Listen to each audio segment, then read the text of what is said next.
Hello, and welcome to an adventure like no other.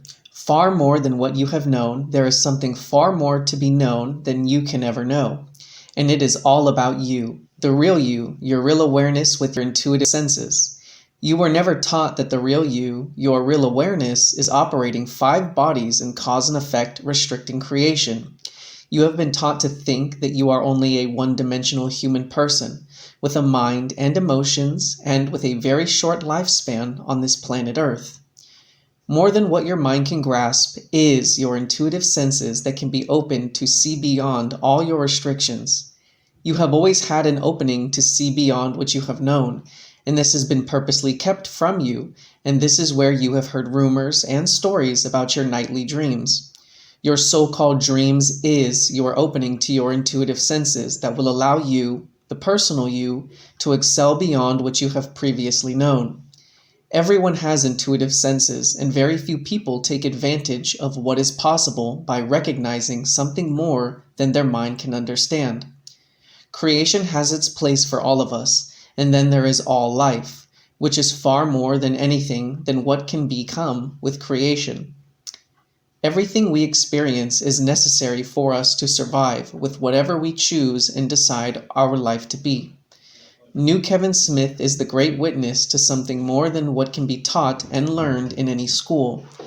It can be so that when anyone first listens to Kevin's intuitive side experiences, also known as real side experiences, from what their personal mind has known, Kevin's manner of expression will at first be rather different to comprehend.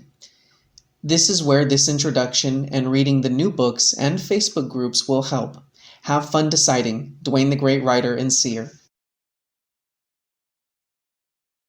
In this real side experience, I would find myself in the company of what appeared to be a military group, dressed as they were in combat fatigues and sporting very formidable weaponry. The use of a military symbology on the real side, all according to context, can be utilized to represent a focus, the qualities that tend to be associated with the armed forces, that of honing the individual's drive, and anything else aside from the objectives determined and military mindset are teased out. Such a mentality, so to speak, required for the journey to all-is recognizing, to align the intent, that it be entirely embracing of this real purpose. And so a military imagery in our experiences appropriately demonstrates this, and indeed will the guides often assume military or police attire and be of the highest rank as representative of their positioning and standing in relation to the true reality. We may find ourselves then on what visually appear as military orientated assignments or operations, wearing the associated style clothing, the specifics of our activities rather secondary to the representation being unveiled, that of overall our continued process of awareness.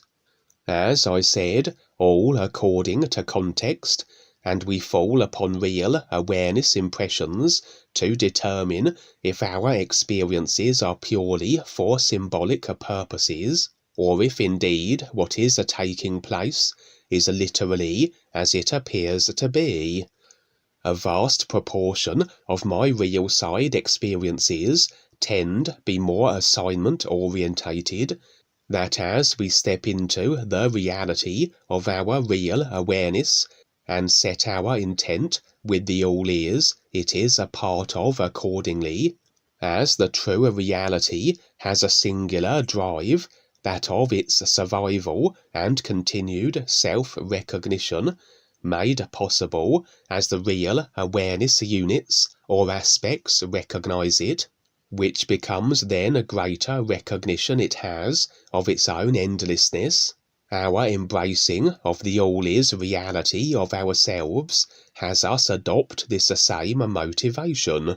that we more so operate in ways that are life and awareness supporting and bolstering, as opposed to being personal self-serving, generally destructive, and awareness debilitating of ourselves and others.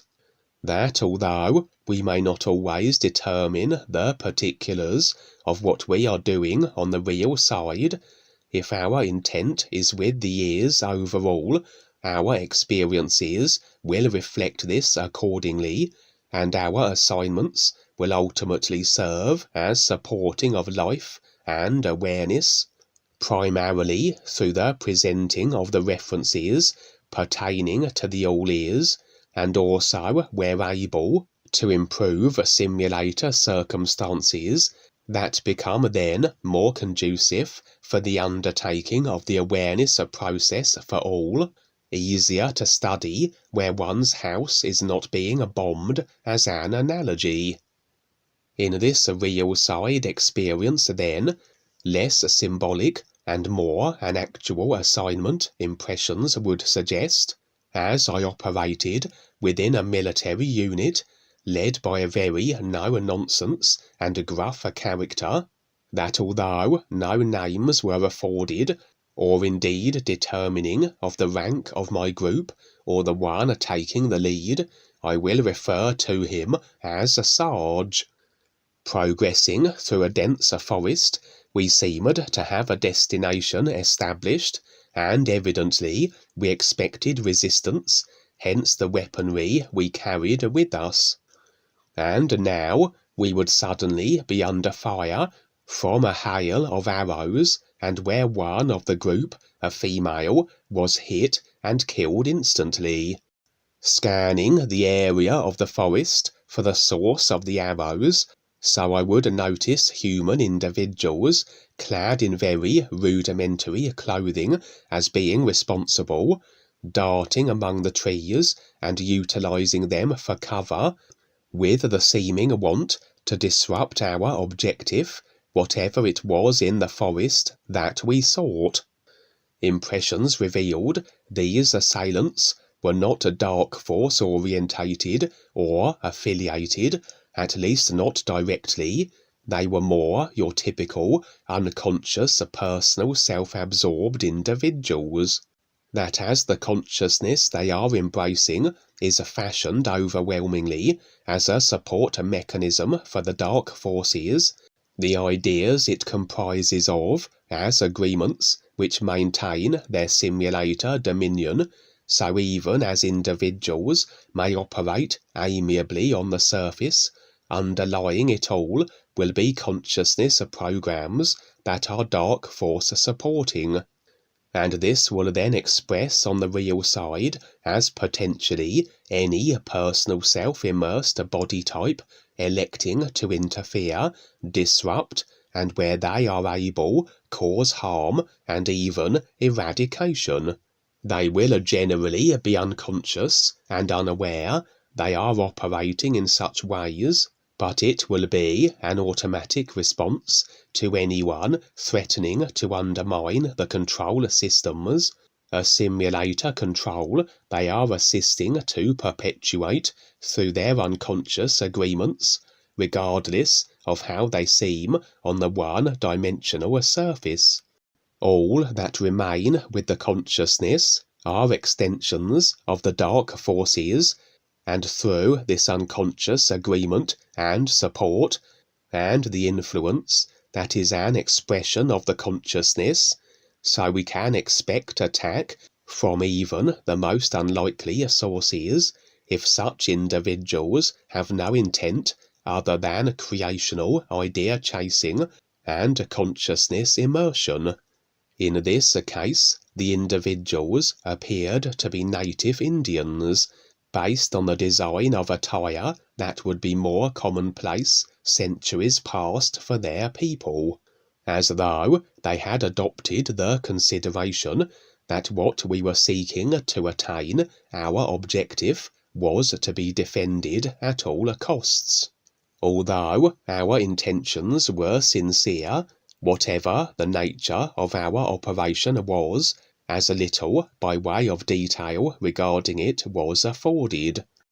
As everything simulation manifested into effect is an idea brought into creational conception, everything that potentially can be experienced will be as a consciousness formulated ideas, and only if we agree with these ideas can the effects feature and be impacting.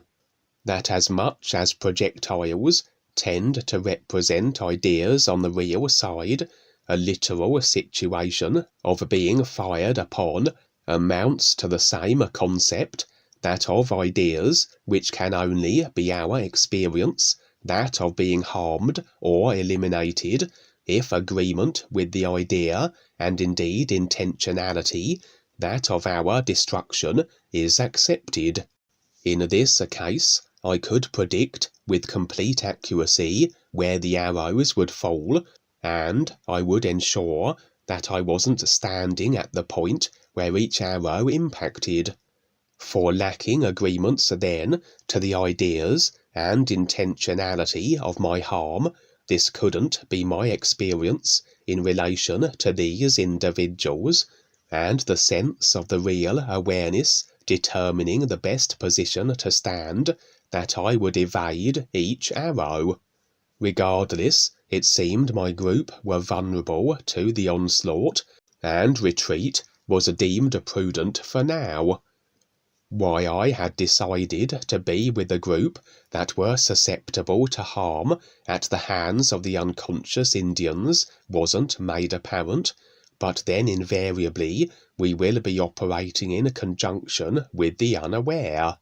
Many of my experiences involve those still locked into the consciousness, though they have abilities and skill sets that render them as valuable contributors to our objectives, etc. The experience had opened up at a point where we were deep within the jungle.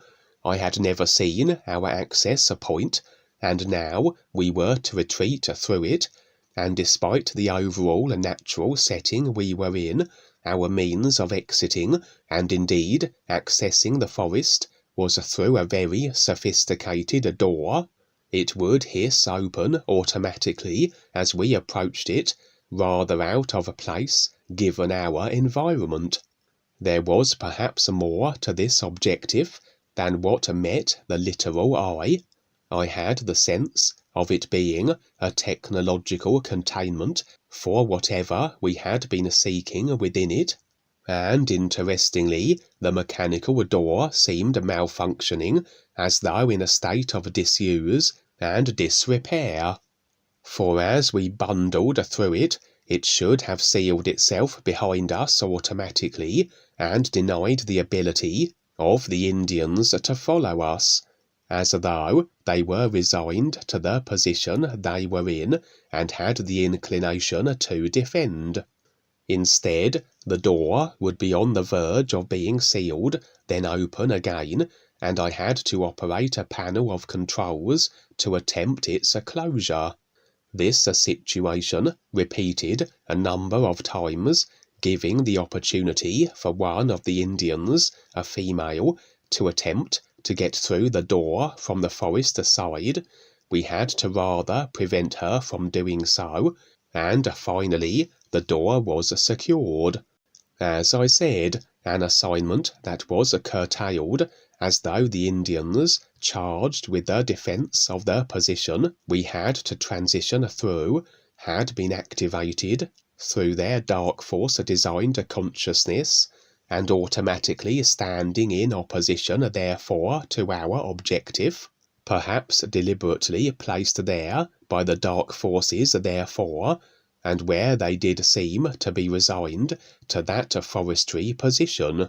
The military unit, the Sarge, and myself now would be within an alternative location, far from the forest and its curiously mechanized entry point, stationed now in what appeared to be a street setting. We were discussing our objective, and I would happen to utter something that didn't sit well with the Sarge.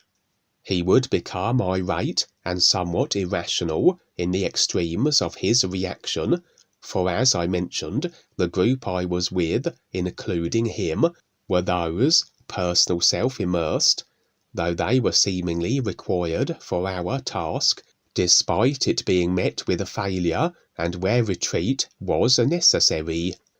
Very likely we may have attempted the objective again, but it was as though the Sarge and his group were now being influenced, just as the Indians had been, to eliminate me.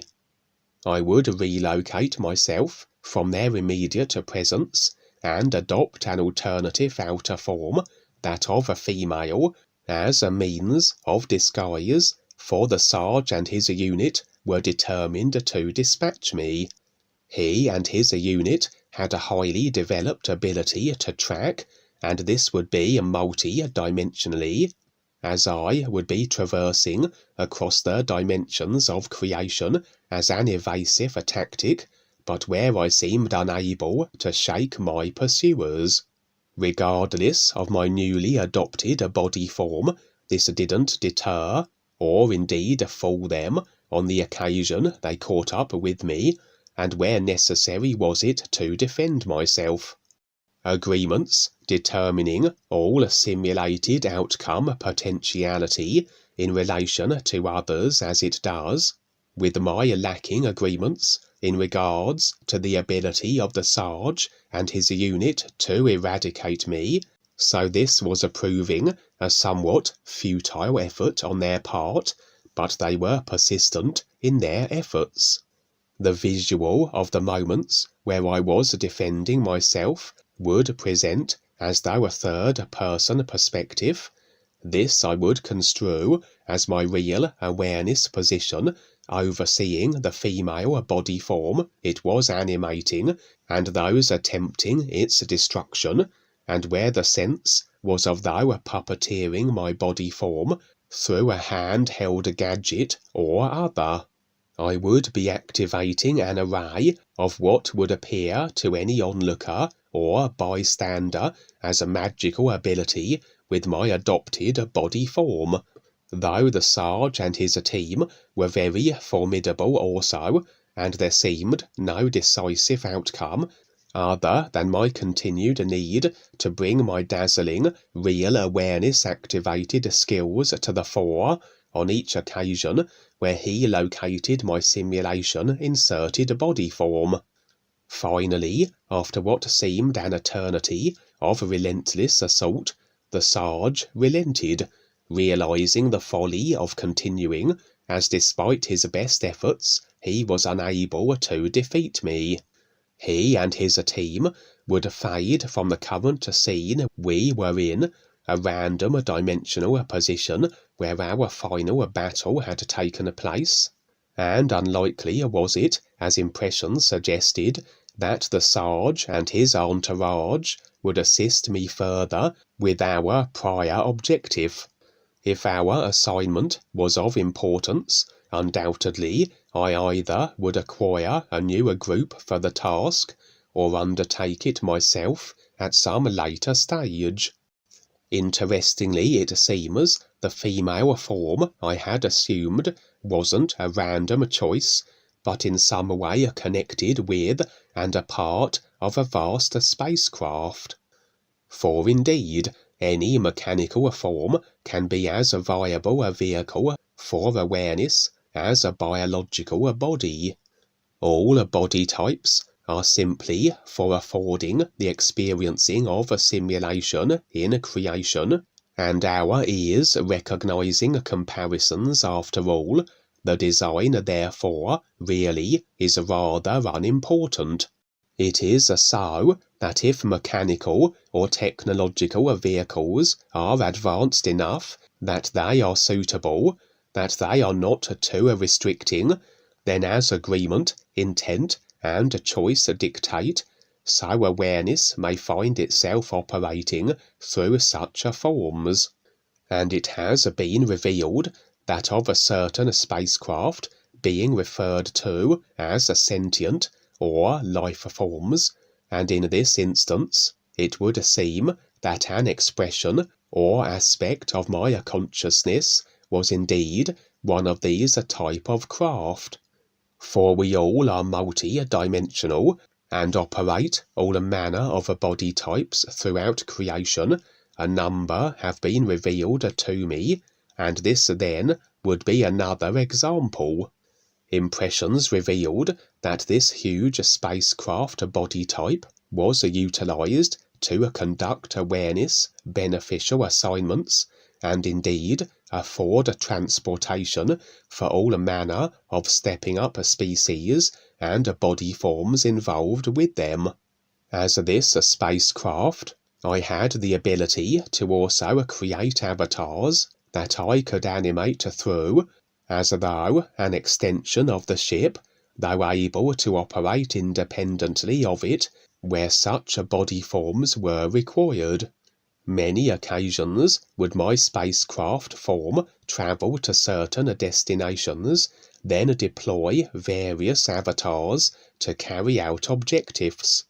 Impressions revealed that my spacecraft aspect had been transporting the Sarge and his group to various positions across creation, and including the operation we were attempting to execute initially in this experience. And as it transpired, I had been assigned to accompany the group, though in my usual Kevin human form.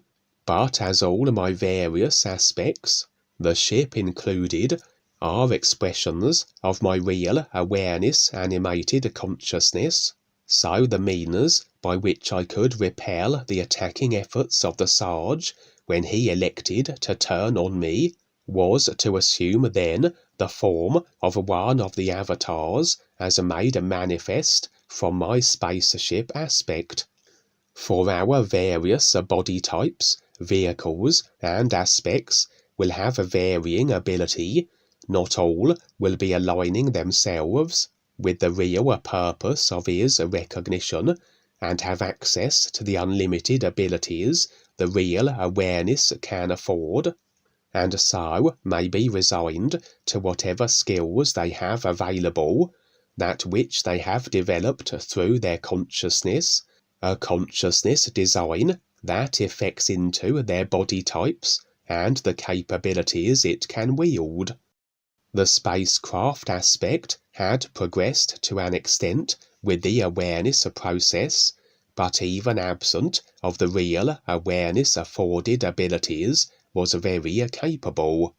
The utilizing of the alternative aspect form then was for the purposes of obfuscation, but the Sarge seemed to be able to determine any of my consciousness manifested aspects, as though able to read the unique signature that underlied them all. Such was seemingly one of his skills. The Sarge and his group still had access to my spacecraft aspect, as though they had the ability to manifest within it at any time. Having transported them around creation, this represented agreement that as we hold to the ideas of others, so they can at any moment of their choosing enter our experience. The Sarge and his group were as though now completely ill-intended in their inclinations, as though turned to the dark side, as it were. That being a personal self operating anyway, they always were susceptible to dark force influence, although they were operating in beneficial capacities. The various assignments I was facilitating their involvement with, courtesy of my spacecraft aspect, but having turned on me so they were easier to manipulate by their controllers, influenced that their actions would no longer be beneficial life-speaking, and they would be instead instruments of destruction, dark force assets. Although able to access my spacecraft self, at least until that particular aspect of mine identified and released agreements allowing this to be so, my spaceship self would make conditions aboard a living hell, locking the Sarge and his team out of the ability to operate any of the technology, denying them, therefore, everything required for any journey they were set to undertake, raising the temperature or reducing it to intolerable levels, etc., and so forth. Essentially, they were driven from the ship, unable to operate in the hostile environment it now presented as. There the experience would end, as revealed overall would be my continuous assignments, with the various characters I pick along the way, including those that choose to stand in opposition, and the assortment of aspects and multi-dimensional vehicles as effected from my consciousness, that are involved to the various degrees and extent that they are, including an aspect I hadn't, up until this moment, been made a personal self aware of, a body type that is a vast spacecraft serving as a multi-dimensional transportation option for the facilitating of life and awareness beneficial operations and assignments. Just before waking, I would be as though affording an update or status report to an individual present with me in my consciousness representing recreated physical level house. Impressions revealed that he was a real guide, and indeed would be assuming an alternative outer form himself, one that the guides in my experiences have adopted on occasion over the years, as I have shared. That of Captain Jean-Luc Picard from the Star Trek series The Next Generation, played by the actor Patrick Stewart. We would be going over the particulars of what had just transpired and preparations for that which is yet to come.